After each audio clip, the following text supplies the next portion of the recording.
같이 읽겠습니다. 그들을 끌어다가 공회 앞에 세우니 대제사장이 물어 이르되 우리가 이 사람으로 사람을 가르치지 말라고 언금하였을 때 너희가 너희 가르침을 예루살렘에 가득하게 하니 이 사람의 피를 우리에게로 돌리고자 함이로다. 베드로와 사도들이 대답하여 이르되 사람보다 하나님께 순종하는 것이 마땅하느니라. 너희가 나무에 달아 죽인 예수를 우리 조상의 하나님이 살리시고 이스라엘에게 회개함과 제사함을 주시려고 그를 오른손으로 높이사 임금과 구주로 삼으셨느니라. 우리는 이 일의 증인이요 하나님이 자기에게 순종하는 사람들에게 주신 성령도 그러하니라 하더라. 그들이 듣고 크게 노하여 사도들을 없이하고자 할새 바리새인 가말레일은 율법교사라 모든 백성에게 존경을 받는 자라. 공회 중에 일어나 명하여 사도들을 잠깐 밖에 나가게 하고 말하되 이스라엘 사람들아 너희가 이 사람들에게 대하여 어떻게 하려는지 조심하라. 이전에 드다가 일어나 스스로 선전함에 사람이 400명이나 따르더니 그가 죽임을 당함에 따르던 모든 사람이 흩어져 없어졌고 그 호족할 때에 갈릴리의 유다가 일어나 백성을 꾀어 따르게 하다가 그도 망한즉 따르면 모든 사람들이 흩어졌느니라. 이제 내가 너희에게 말하노니 이 사람들을 상관하지 말고 버려두라. 이 사상과 이 소행이 사람으로부터 났으면 무너질 것이요 만일 하나님께로부터 났으면 너희가 그들을 무너뜨릴 수 없겠고 도리어 하나님을 대적할까 될까 하노라 하니 그들에게 옳게 여겨 사도들을 불러들여 채찍질하며 예수의 이름으로 말하는 것을 금하고 놓으니 사도들은 그 이름을 위하여 능욕받는 데 합당한 자로 여기심을 기뻐하면서 공회 앞을 떠나니라. 그들이 날마다 성전에 있든지 집에 있든지 예수는 그리스도라고 가르치기와 전도하기를 그치지 아니하더라. 아멘.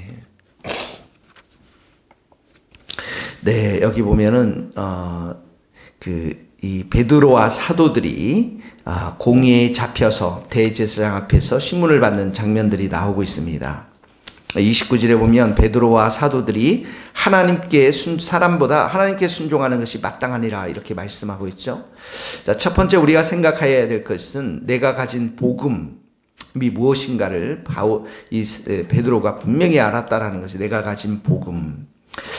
이 베드로가 다 사람 앞에서 그 여종의 그 세 번째 질문 앞에서 그 예수님이 십자가에 못 박혀 돌아가셨을 때 도망가지 않습니까? 배신하지 않습니까? 배반하지 않습니까? 저주했습니다. 근데 여기에 보면 사람이 이제 완전히 바뀌어서 사람보다 하나님께 순종하는 것이 마땅하다 이렇게 고백을 하는 것. 이제 부활하신 주님을 만났고 성령의 불을 그가 받았기 때문에 새롭게 완전히 변화된 베드로를 보게 되는 것이죠. 그러면서 하나님께 순종한다 이 말은 하나님의 복음, 예수님의 복음을 정확하게 이제 알게 되었다라는 것입니다. 그게 무엇입니까? 28절에 보면 사람의 피가 나옵니다. 피. 기독교는 피의 종교죠. 예수님의 피. 그 30절에 나무에 달아 죽인 예수, 십자가의 피, 그리스도의 피, 무엇을 말합니까? 우리의 죄를 위해서 돌아가신 예수님. 우리의 모든 죄를, 다 형벌을, 저주를 십자가에서 짊어주셨고, 우리가 받아야 될 죄를 예수님이 다 가져가셨고, 대신 어떡합니까? 우리에게는 의를 주셨죠. 의인을 주셨습니다. 의인됨을 주셨습니다. 이게 나무에 달아 죽인 예수라는 이 말씀에 담겨져 있는 것입니다. 그리고 30절에 보면 하나님이 살리시고 부활을 말합니다. 부활은 무엇입니까? 죄와 사망의 권세를 깨트린 것. 더 이상 인간을 죄와 사망의 그 권세 앞에 묶여두지 못하고 또 이분이야말로 의인이셨고 죄가 없으셨고 하나님의 아들이심을 증명하는 그러한 사건이 부활의 사건인 것입니다. 그리고 예수님이 모든 죄를 십자가에 가져가셨고 예수님의 가르침이 옳은 것임을 증명해낸 것이 바로 부활의 사건인 것이죠. 그러니까 이 십자가의 사건과 부활하신 예수님을 31절에 보면 회개하고 그 앞에 회개하고 용서를 받고 예수님을 임금과 왕과 구주로 모시는 것. 예수님이 나의 구원자 되셨을 뿐만 아니라 내 인생의 주가 되시고 왕 되심을 고백하는 것. 그러니까 바울이 지금 하나님께 순종하는 베드로가 하나님께 순종하는 것이 옳다라고 하는 것이죠. 복음에 대해서 정확하게 깨닫게 되었고 믿게 되었고 그 믿음대로 지금 선포하고 살고 있는 베드로의 모습을 보게 되어집니다. 그래서 32절에 이 일에 내가 증인이 되었다 이렇게 고백하는 것이죠. 성도는 거꾸로 말하면 증인입니다. 예수님에 대해서 증인은 예수님의 살아계심을 증거하는 사람들이고요. 또 예수님이 나의 왕 되시고 우리의 구주 되심을 그 예수님이 이렇게 살아계심을 보았고 경험했고 말했고 이 모든 것들을 증거하는 자가 바로 증인의 삶인 것입니다. 그리고 지금 성령에 대해서도 32절에 자기에게 순종하는 사람들이 주신 성령도 그러하니라 이렇게 성령의 역사심에 대해서 함께 말씀하고 있습니다. 그러므로 이 모든 것들을 여기 보면 예수님이 임금이 되시고 구주가 되었다는 것은 이제는 예수님이 이 온 세상을 다스리시고 통치하시고 또 우리 인생을 인도하시는 분이신 것을 그가 확실하게 믿고 하늘과 땅의 모든 권세를 가지신 그 예수님 앞에 이제 순종하는 것이 하나님 앞에 순종하는 것이 마땅한 것임을 고백하고 있는 말씀인 것입니다. 그러므로 오늘 우리들에게 먼저 필요한 것이 있다면 바로 성령의 충만한 은혜를 받고 복음이 무엇인가를 정확하게 깨닫고 믿고 그 복음의 말씀대로 순종하며 살아가는 것입니다. 하나님의 말씀 앞에 순종하지 않는 자들은 바로 이 부분에 있어서 십자가의 사건과 부활하신 예수님과 그분이 나의 지금 왕이 되시고 주가 되신 것 그리고 내 안에 성령님이 살아계신 것을 아직도 여전히 믿지 않고 산다라는 증거가 될 수가 있는 것이죠.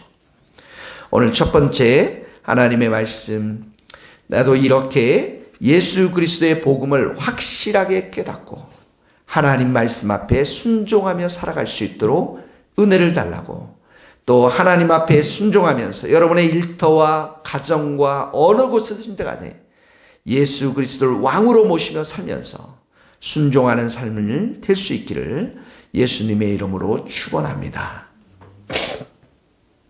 자, 두 번째는 이 문제 소동이 일어났습니다. 33절에 보니까 이 사도들을 없애도록 하기 위해서 큰 노가 일어났는데 34절에 보면 가말리엘이라는 사람이 나옵니다. 율법 교사고 모든 백성들에게 존경을 받습니다. 율법 교사, 하나님을 알고 있다는 거죠.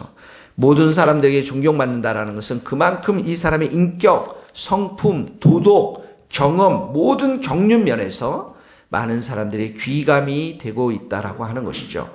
그래서 이 문제를, 이 사도들의 이 문제를 어떻게 푸느냐면 36절에 보세요. 드다라는 사람이 나와서 400명이 따랐는데 결국은 다 죽고 흩어지지 않았느냐. 37절에도 보면 유다라는 사람이 일어났는데 백성들이 따르다가 결국은 죽고 흩어지지 않았느냐.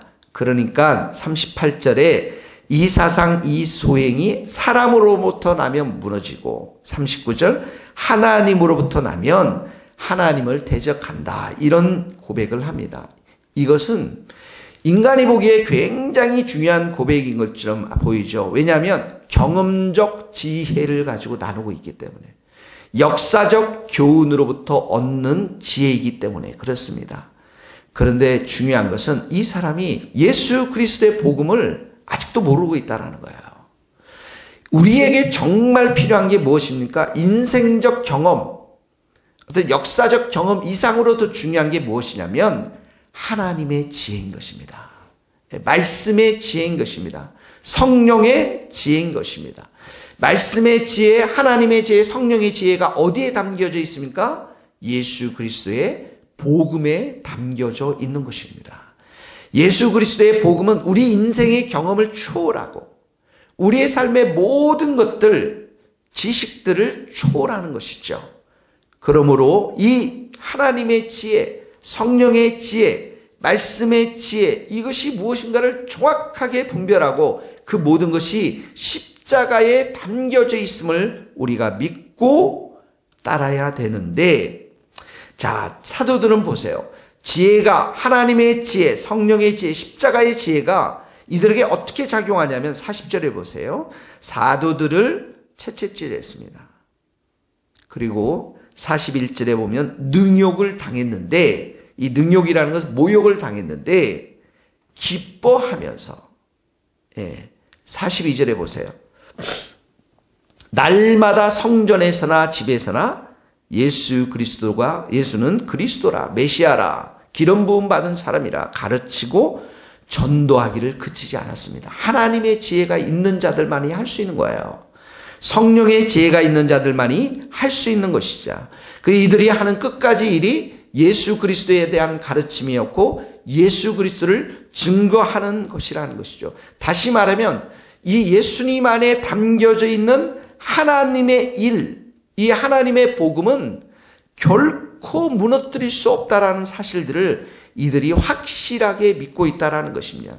그러니까 다시 말하면 이들은 세상이 감당치 못할 믿음을 가지고 있었다라는 거예요. 이게 하나님을 향한 지혜인 것입니다.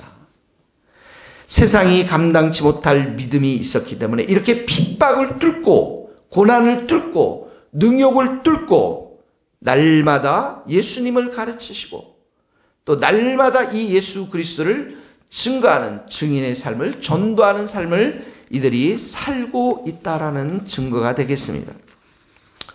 그러므로 우리 두 번째 적용은 바로 하나님이 하신 일, 이 복음에 결코 세상의 사람들이 무너뜨릴 수도 없고 인간적 지혜로 가지고는 그러한 하나님의 복음을 밝히 볼 수 없다라는 사실들을 우리가 기억하면서 오직 성령께서 우리의 눈을 밝혀서 복음의 위대함을 보게 하시고 하나님의 일의 위대함들을 보게 하셔서 그 하나님의 일과 하나님의 위대한 일이 담겨져 있는 예수 그리스도 십자가 앞에 우리의 눈이 떼어져서 예수님을 가르치고 예수님을 전하는 일에 어떤 핍박이 온다 할지라도 우리가 일어서야 될 줄로 믿습니다.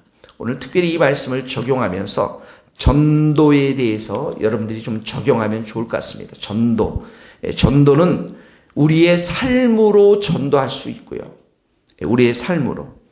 많은 사람들이 내 삶을 보면서, 사랑의 삶을 보면서, 선한 삶을 보면서 전도할 수 있고요. 또 하나는 전도는 바로 우리의 입술을 통해서 이웃들에게, 가까운 직장인들에게 우리가 전도할 수 있는 것입니다. 그러므로 이 말씀이 우리들 삶 가운데 적용할 수 있기를 바랍니다. 여러분, 건강치 못한 교회는 날마다 모이지 않습니다. 예수님에 대해서 배우든지 가르치든지 둘 중에 아무것도 없습니다. 전도도 하지 못합니다. 이것이 바로 마귀가 역사하는 교회, 세상의 핍박과 능욕 앞에 그대로 무력하게 주저앉는 교회인 것입니다.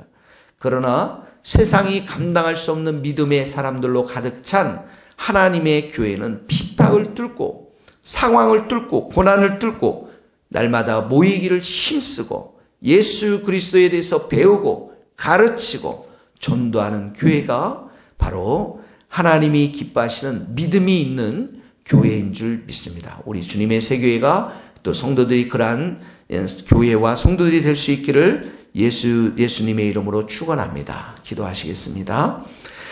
하나님 아버지 감사합니다. 오늘도 참 이 베드로가 삶이 완전히 바뀌어서 성령을 받고 부활하신 주님을 만나면서 복음이 무엇인가를 확실하게 깨닫고 그 증인의 삶으로 살아가는 놀랍고 큰 이야기를 우리에게 들려주시니 감사합니다. 예수님이 부활하셨고 예수님이 나의 인생의 임금이요 구주가 된 이 놀라운 사실들을 확실하게 믿었기 때문에 위협이 있는 이 관원들 앞에서도 제사장들 앞에서도 내가 사람 앞에 순종하는 것이 옳지 않고 하나님 앞에 순종하는 것이 옳다라는 사실들을 그가 깨닫고 선포하고 있는 모습을 보게 되었습니다. 하나님 아버지, 우리에게도 부활하신 주님을 더 깊이 깨닫고 만나며 성령께서 우리의 마음을 충만히 불러 역사하여 주셔서 예수님을 날마다 모시며 왕으로 모시며 살아갈 수 있도록 도와주시옵소서. 하나님 아버지, 우리 안에 또한 특별히 이 상황, 하나님 아버지 예수 그리스도를 믿는 세대가 점점 어려워지는 이 세대 가운데서도 날마다 모이기를 힘쓰며 예수님에 대해서 우리가 더욱더 배우고 더욱더 가르치고 전도할 수 있는 그런 성령의 충만한 성도와 교회가 될 수 있도록 은혜를 베풀어 주시옵소서. 오늘도 우리의 삶을 하나님께 의탁합니다. 우리의 마음을 지켜주시고 우리의 생각을 지켜주시고 모든 악으로부터 보호하여 주시고 우리가 하는 모든 일들 가운데 풍성한 열매로 은혜를 베풀어 주옵소서. 예수 그리스도의 이름으로 기도하오며 지금은 우리 주 예수 그리스도의 은혜와 하나님의 크신 사랑과 성령님의 교통하심이 우리 모든 성도들과 선교사님들 이 나라의 민족과 저 먼 스코틀랜드 땅 위에 이제로부터 영원토록 함께 하시기를 간절히 축원하옵나이다. 아멘.